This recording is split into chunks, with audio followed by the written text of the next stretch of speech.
Hi hello ಎಲ್ರಿಗೂ welcome back to my channel. ಇದೇ first time ನನ್ನ ಚಾನಲ್ ನೋಡ್ತಾ ಇದ್ದರೆ ಪ್ಲೀಸ್ ಸಬ್ಸ್ಕ್ರೈಬ್ ಮಾಡಿ, ಹಾಗೆ ಬೆಲ್ ಬಟನ್ನ ಕ್ಲಿಕ್ ಮಾಡಿ. ತಾತನ ಹತ್ರ ಕ್ಷಮೆ ಕೇಳ್ತಾ ಇರ್ತಾರೆ. ಯಾಕಂದರೆ ಇವ್ರು ಮಾಡಿದ ಅವಮಾನದಿಂದ ನಂದು ಕ್ಷಮೆ ಇರಲಿ ತಾತ ಅಂತ ಕೇಳ್ತಾ ಇರ್ತಾರೆ. ನನ್ನ ಪವಿತ್ರ, ನನ್ನ ಹೆಂಡತಿ ಅವರು ತಾತ ಅವ್ರಿಗೆ ಅವಮಾನ ಆದರೆ ನಾನು ಸಹಿಸಲ್ಲ ಅಂತೇಳ್ಬಿಟ್ಟು ಬಂದಿರೋ ಗೆಸ್ಟ್ಗೆ ಒದಿತಾನೆ ಈ ಕಡೆ ದೇವರು ಒದ್ಬಿಡ್ತಾರೆ. ಹಾಗಾಗಿ ಮತ್ತೆ ತಾತನ ಹತ್ರ ಕ್ಷಮೆ ಕೇಳ್ತಾ ಇರ್ತಾರೆ.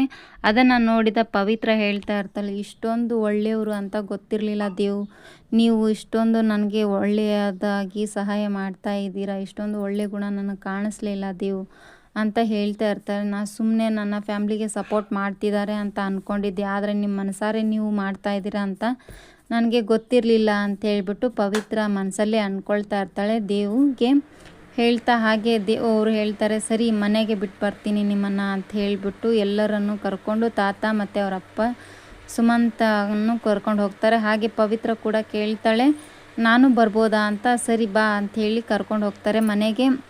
ನೆಕ್ಸ್ಟ್ ಮನೆಗೆ ಹೋದ ತಕ್ಷಣ ಅವರು ಪವಿತ್ರ ಅವರ ಅಪ್ಪನ ಹತ್ರ ಹೇಳ್ತಾ ಇರ್ತಾರೆ, ನಿಮ್ಮ ಹತ್ರ ಒಂದು ಸ್ವಲ್ಪ ಮಾತಾಡೋದಿದೆ, ನಾನು ಮಾತಾಡ್ತೀನಿ ಬನ್ನಿ ಒಳಗಡೆ ಅಂಥೇಳಿ ಕರ್ಕೊಂಡು ಹೋಗ್ತಾರೆ. ಹಾಗೆ ತಾತನ್ನ ಕೇಳ್ತಾ ಇರ್ತಾರೆ, ಪುಟ ನೀ ಯಾಕೆ ಬರೋಕ್ಕೆ ಹೋದ್ರಿ ತಾತ ನಮ್ಮ ಮನೆಗೆ, ನಿಮಗೆ ಯಾರು ಹೇಳಿದರು, ಅವರು ಹೇಳಿದ್ರೆ ಅಂತ ನೀವು ಬಂದುಬಿಟ್ರಾ ಅಂತ ಕೇಳ್ತಾರೆ. ಇಲ್ಲಮ್ಮ ಅದೇನಾಯಿತು ಅಂದರೆ ಅಂತ ಸತ್ಯ ಹೇಳ್ತಾರೆ, ಏನು ಅಂತ ನೋಡಬೇಕಿದೆ ತಾತ ಅವರು.